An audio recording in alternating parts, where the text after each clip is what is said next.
People pleasers often lose their sense of identity so quietly that the loss goes unnoticed for years.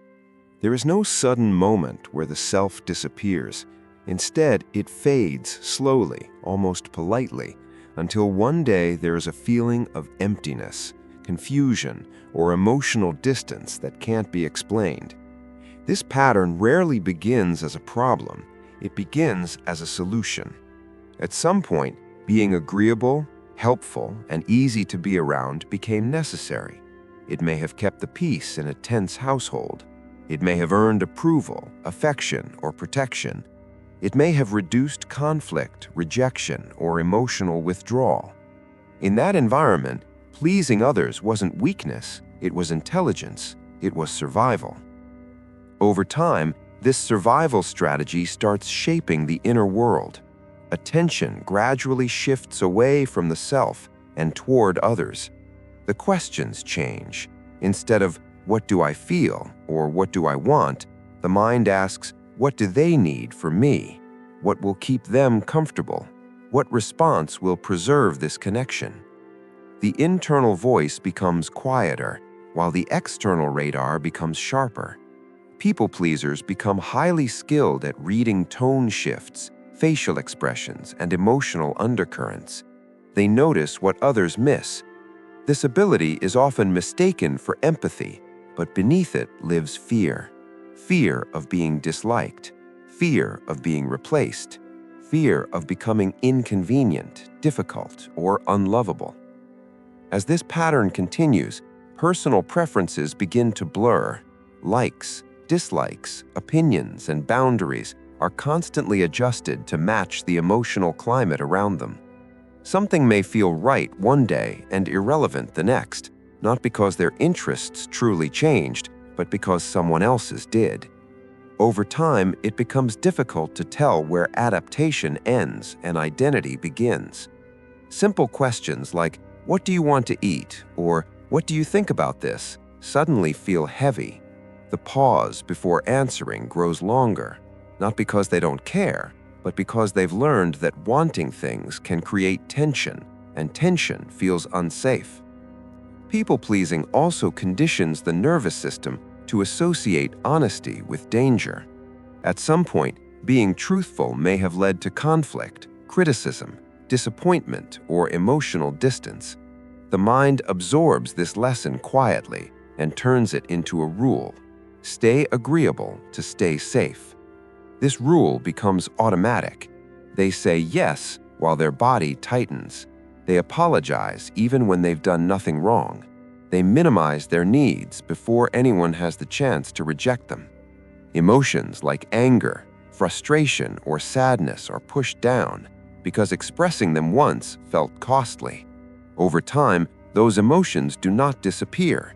They turn inward. This is where resentment quietly takes root.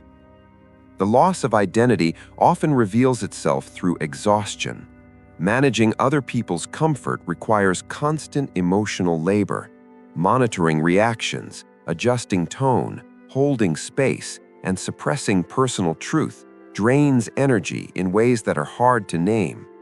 People pleasers may feel tired even when their schedule looks light. They may feel irritable and then guilty for feeling that way. Joy becomes harder to access because joy requires presence, and presence requires safety. When attention is always directed outward, there is very little room left to actually inhabit the self. Relationships can become confusing in this state. People pleasers are often deeply valued, but for what they provide rather than who they are. They become the reliable one, the listener, the helper, the fixer. Their worth feels tied to usefulness. When they stop giving, they may feel invisible. When they need support, asking feels unnatural or shameful. Setting boundaries triggers guilt. Choosing themselves creates anxiety, as if something bad will happen.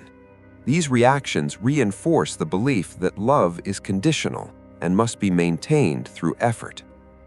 Eventually, a sense of emptiness may surface. Life may look full from the outside, full of responsibilities, relationships, and obligations, Yet internally, there is a feeling of absence. It can feel like watching life from the background, participating without fully existing. This emptiness is not a lack of depth or personality.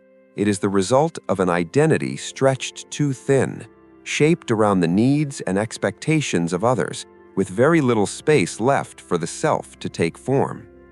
Ironically, praise often strengthens this pattern.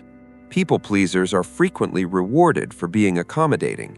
They are described as kind, selfless, emotionally strong, easy to work with.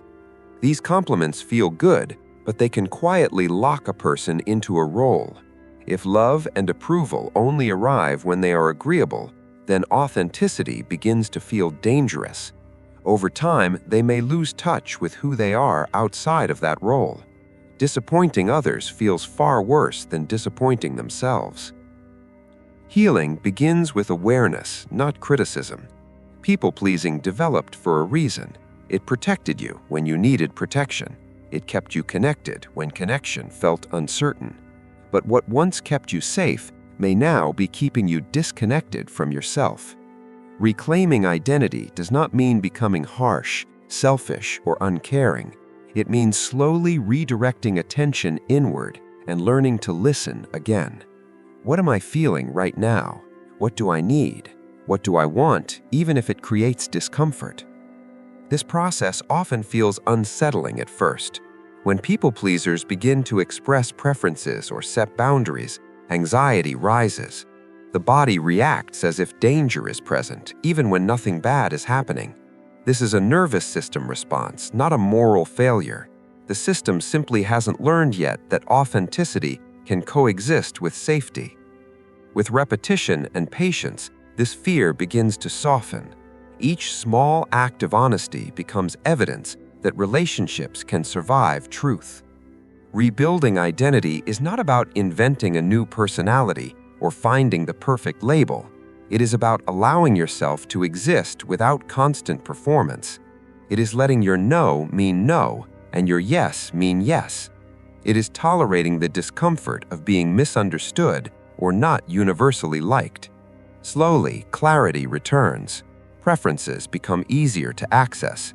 Emotions become easier to name. The inner voice grows louder and more familiar. People-pleasers do not lose their identity overnight, and they do not reclaim it overnight either. The process unfolds gradually, through unlearning the belief that love must be earned through self-erasure. You are allowed to have boundaries. You are allowed to take up space. You are allowed to change your mind.